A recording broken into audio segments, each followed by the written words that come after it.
রাখে, তারা যে খাওয়া ছেড়েছে সেটা আমার জন্যে, তারা পান করা ছেড়েছে আমার জন্যে, দিনে বিবিকে ব্যবহার করে না সেটা আমার জন্যে। এই যে আমার জন্যে তারা ছেড়েছে, এর প্রাইজ কিয়ামতের মাঠে কি হবে? আজ যেবে এর কিয়ামতের মাঠে আল্লাহ তাবারাক ওয়া তাআলা সশরীরে রোজাদারদের কাছে এসে বলবে, ও রোজাদার হাসরবাসীরে, তোমরা যারা রোজাদার আছো, তোমাদের প্রাইজ তোমাদের সামনে দাঁড়িয়ে আছে, তোমরা তোমাদের প্রাইজকে গ্রহণ করে নাও। ওদের প্রাইজ হচ্ছে স্বয়ং আল্লাহ। একবার তাআলা বলছেন, সারা পৃথিবীর ইবনে আদম যত আমল করে নিজের জন্য করে, আমাকে রাজি করার জন্য করে, কিন্তু শুধুমাত্র সিয়াম, ইল্লা সিয়াম, রোজা একটা এমন ইবাদত যতজন রোজা রাখে আমার জন্যই রাখে। তারা যে খাওয়া ছেড়েছে সেটা আমার জন্যে, তারা পান করা ছেড়েছে আমার জন্যে, দিনে বিবিকে ব্যবহার করে না সেটা আমার জন্যে। এই যে আমার জন্যে তারা ছেড়েছে, এর প্রাইজ কিয়ামতের মাঠে কি হবে? আজ যেবে এর কিয়ামতের মাঠে আল্লাহ তাবারাক ওয়া তাআলা সশরীরে রোজাদারদের কাছে এসে বলবে, ও রোজাদার হাসরবাসীরে, তোমরা যারা রোজাদার আছো, তোমাদের প্রাইজ তোমাদের সামনে দাঁড়িয়ে আছে, তোমরা তোমাদের প্রাইজকে গ্রহণ করে নাও। ওদের প্রাইজ হচ্ছে স্বয়ং আল্লাহ।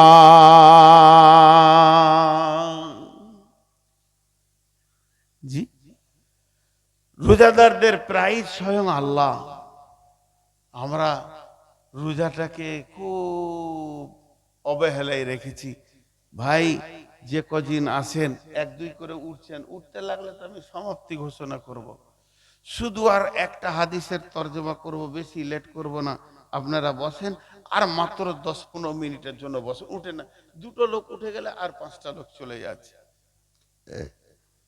আর এখন জালসা 11টায় শেষ করার চিন্তা করতে হবে।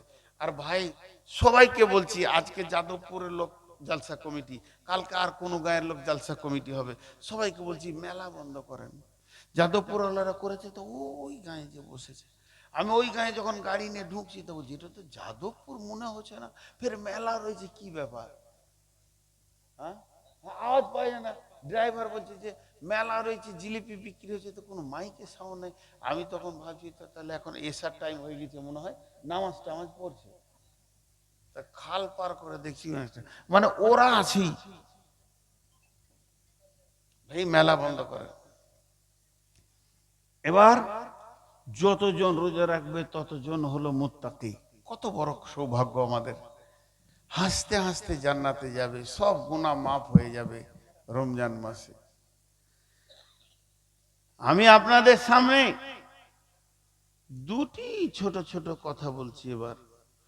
বিসমিল্লাহির রহমানির রহিম। মান সামা রমাজানা ঈমানা ওয়া ইহতিসাবা গুফির লাহু মা তাকাদ্দামা মিন জামবি ওমান কামা কিয়ামাল লাইলি ওমান কামা কিয়ামাল লাইলাতুল কদরি ঈমানা ওয়া ইহতিসাবা গুফির লাহু মা তাকাদ্দামা মিন জামবি।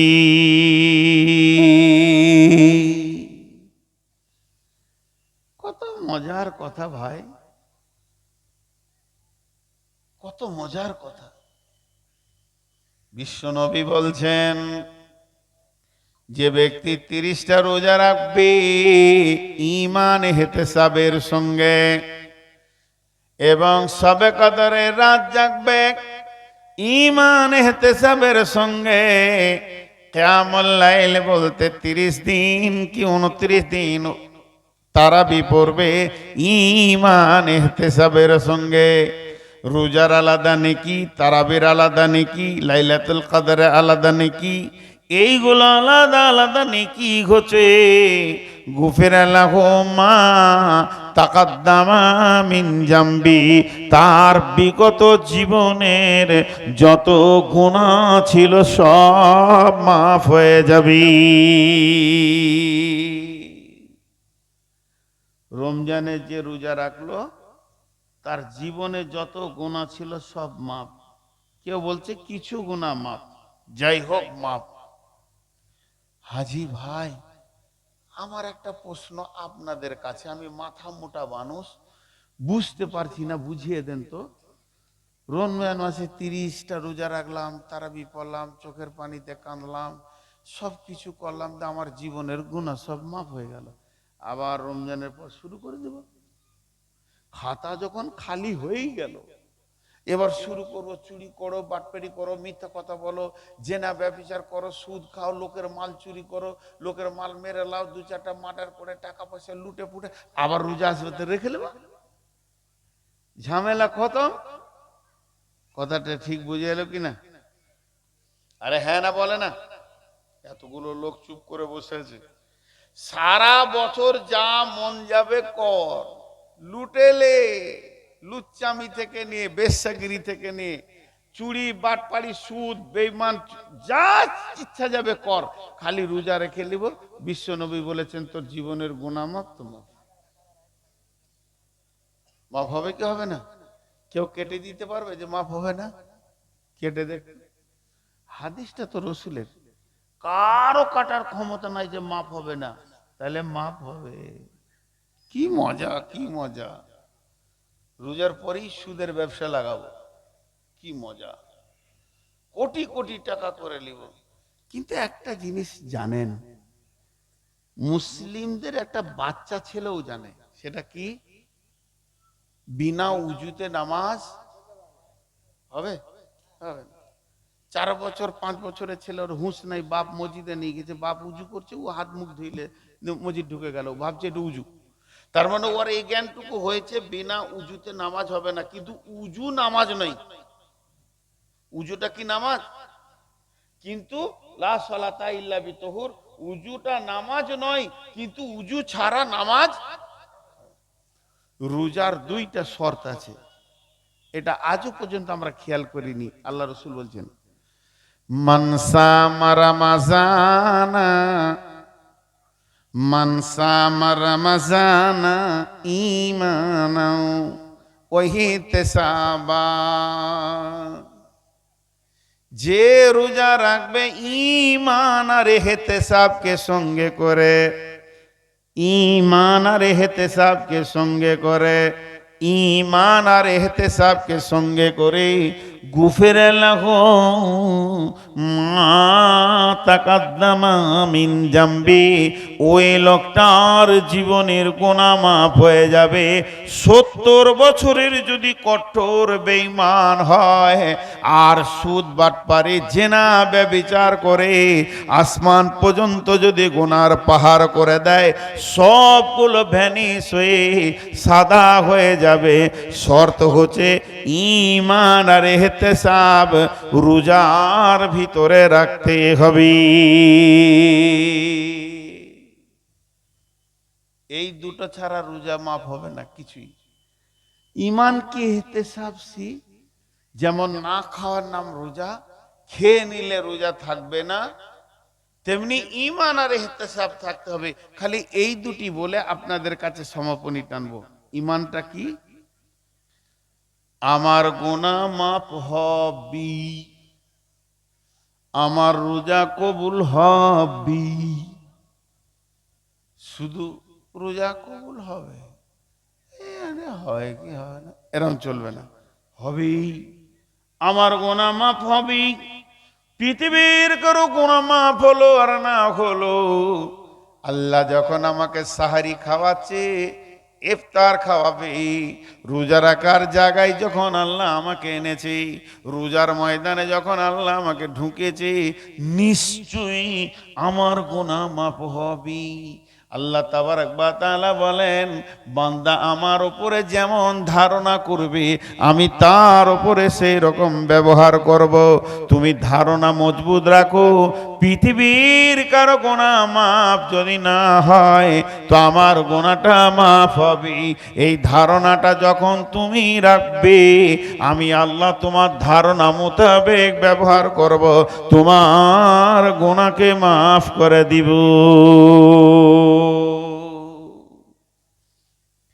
হাজি ভাই, একটা কথা জিজ্ঞেস করছি আপনাদেরকে। আজকে রোজা ইফতার হবে ধরেন 5টা 20-এ, 5টা 20-তে, আর আমি 5টার সময় শ্বশুর বাড়ি চলে গেছি। গাড়িতে 4জন বড় বড় মৌলানা মাদানি ফাদানি চাপিয়ে নিয়ে চলে গেছি। আর হঠাৎ ওই 4টা বাইরের বড় বড় মেহমান আলিম দেখে আমার শ্বশুর পেরেশান। হাজি, আমরা চাষিবাসী লোক, চাষির ঘরে তো প্রতিদিন ফল ফ্রুট মাছ মাংস খাবার হবে না ভাই। কখনো মেহমান হলো, বেশি করে হলো, সবাই খেলাম, কখনো একবার দুবার এলো, তো ওরা ভাবছে যে আমরা আজকে মুড়ি টুড়ি খেয়ে ইফতার করবো, তারপরে ভাত খাবো। আর যখন এরকম মেহমান 4টা ঢুকে গেছে, জামাই আতর রহমান মাদানি, মতি মাদানি আর কে কে ঢুকেছে, তো আমার শ্বশুর পেরেছে, খালি উস করছে আর পাইচারি করছে। হাতে আর টাইম নাই, 1 ঘন্টা আগে এলেও ভালো হতো, খবর দিলে না, ফোন করলে না, আমাকে বলতেও পারছে না লজ্জায় যে এটা কি করে জামাইকে বলি। আর উস করছে, দৌড়ছে। আমার 4টা শালা মোটর সাইকেলে 4দিকে বেরিয়ে গেল। একজন গেল মুরগি আনতে, আরেকজন গেল আর কিছু আনতে, তেলে ভাজা আনতে, একজন গেল ফল আনতে, একজন গেল মিষ্টি আনতে। ওই চই লেগে গেল, গোটা ঘরটা শান্তি বসেছিল, আর 20 মিনিট পর মুড়ি টুড়ি খাবো, সব হইচই তোলপাড় লেগে গেল। বাড়ির বহু গোলা, কেউ চুলা জ্বালাচ্ছে, কেউ গ্যাস জ্বালাচ্ছে, কেউ এটা করছে, কেউ নাস্তা করে, এটা কর, গোটা ঘরটা যেন তোলপাড় লেগে গেছে। আর আমি বটুখানে বসে বসে মেহমানদেরকে বলছি, আমার শ্বশুর শালারা ভালো নয়, খেতে নাও দিতে পারে। আচ্ছা, এইটা যদি আমার শ্বশুরের কানে পড়ে, লোকটা শান্তি পাবে? জোরে বলে শান্তি পাবে? কিছু বলতে পারছে না জামাই বলে, মনে মনে 20বার বলবে, কোন বান্দরের বাচ্চা রে, হ্যাঁ, এই ধরনের কথা বলে আমার গোটা ঘর পেরেশান হয়ে গেল। তুই এটা বললি কি করে, তোর এলো কি করে? রমজান যখন পৃথিবীতে আসে, রমজান যখন মেহমান হয়, পশ্চিম দিকে সূর্য যখন উঠে, আল্লাহ আর দুনিয়া আসমান জগৎ তোলপাড় লেগে যায়। জাহান্নামের দরজা বন্ধ করো, শয়তানকে বেঁধে দাও, জান্নাতের খুলে দাও দরজা, রহমত মাগফিরাতের দরজা খুলে দাও, আমার বান্দাদের গুনার দপ্তর আমার কাছে এনে দাও। একটা মাস শুধু একটি কাজই নিয়োজিত থাকবো আমি আল্লাহ, যে আমার বান্দারা কাঁদবে আর তাদের গুনাহ আমি মাফ করব। আসমান জগৎ তোলবার লেগে গেছে, ফেরেশতারা দৌড়াদৌড়ি করছে, রমজান এসে গেছে, রমজান এসে গেছে, রমজান এসে গেছে। পাপীরা মাপ পেয়ে যাবে, পাপীরা মাপ পেয়ে যাবে।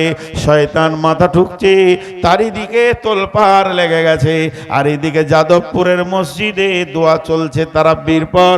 ইমাম সাহেব দোয়া করছেন, আল্লাহ ক্ষমা করে দাও, মাফ করে দাও, আমরা চুরি করেছি মাফ করে দাও, মিথ্যা বলেছি তুমি মাফ করে দাও, এ আল্লাহ আমরা তোমার গোলাম, কখনো সুদ খেয়েছি না, মাফ করে দাও। এরই ভিতরে মাস্টার কাঁদছে চোখের পানিতে, কথা তো ঠিক, আমি গুনাহ করেছি মাফ করে দাও। নিজের গুনার জন্য মাফ চাইছে। ডাক্তার কাঁদছে হু হু করে, মজ্জেন কাঁদছে চোখের পানিতে, আজি কাঁদছে, গাজি কাঁদছে। ওরই ভিতরে এক বেঈমান মাঝখানে বসে মাঝে মাঝে বলছে আমিন আমিন, আর একবার করে মনে বলছে মাফ হতে পারে না পারে। আল্লাহ বলছে তোর মতো বেঈমান আর পৃথিবীতে দ্বিতীয়টা নাই। এই রকম নোংরা কথাটা তোর ভিতরে ঢুকলো কি করে রে? আমি মাফের জন্য মাসটা তৈরি করলাম, মাসটার নাম মাগফিরাতের মাস। এই রকম নোংরা জিনিস তোর ভিতরে ঢুকেছে, তার মানে তোর ধারণা আমার সম্পর্কে খারাপ আছে। আল্লাহ মাফ করতেও পারে না ও পারে। অতএব বান্দা শোনো, এটা হলো মাগফিরাতের মাস। বিশ্ব নবী বলছেন রোজা রাখবে, ইমানের সঙ্গে রাখো, 100% ইমানকে বুকে নিয়ে রোজা রাখো। পৃথিবীর কারো মাপ না হলে আমারটা মাপ হবেই হবে।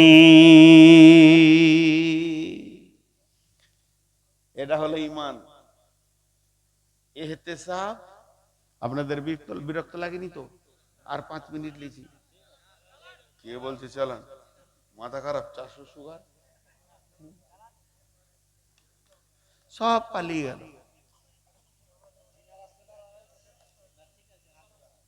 বললে হবে? সিরাজুল কানা থাকলো, মাইক থাকলো, রাত থাকলো। এহতেসাব বামানা ইখতিখলাস। ইস্তিফাইলের বাবে ইস্তিফাইলের কথা আলেমরা বুঝবে। আল্লাহ রসুল বলছে তুই এইখানে হাত দে, দেখ কেন মসজিদে আসছিস বল। কথা বুঝতে পারছি কি না? কথার কথা বোঝানোর জন্য বলছি, আমি আপনাদের মসজিদের ইমাম, আর গেটে যে ঢুকছে যত লোক, কাউকে আমার বলার অধিকার নাই যে তুই বাড়া, যত বড় বদমাশ আসবে আসো ঢোকো। কিন্তু একবার বোঝানোর জন্য বলছি, ও 5 ওয়াক্ত নামাজ পড়ে না, সারা বছর আসেনি। এই মাগরিবে পশ্চিম দিকে রোজার চাঁদ উঠেছে, তো বেটিটাকে বলছে মাকে ওই গত বছরের রোজার সেই সেই জামাটা বের করে দে, তো মুচড়ে ভরা আছে, ওইটাকে বের করিলে গোসল টোসল করে একবার মুসাল্লি থেকে মাথায় টুপি লেগে মসজিদ ঢুকছে। আমি ওকে গেটে জিজ্ঞেস করছি, তুই কেন এলি রে, তুই কেন এলি? এটা আমার অধিকার।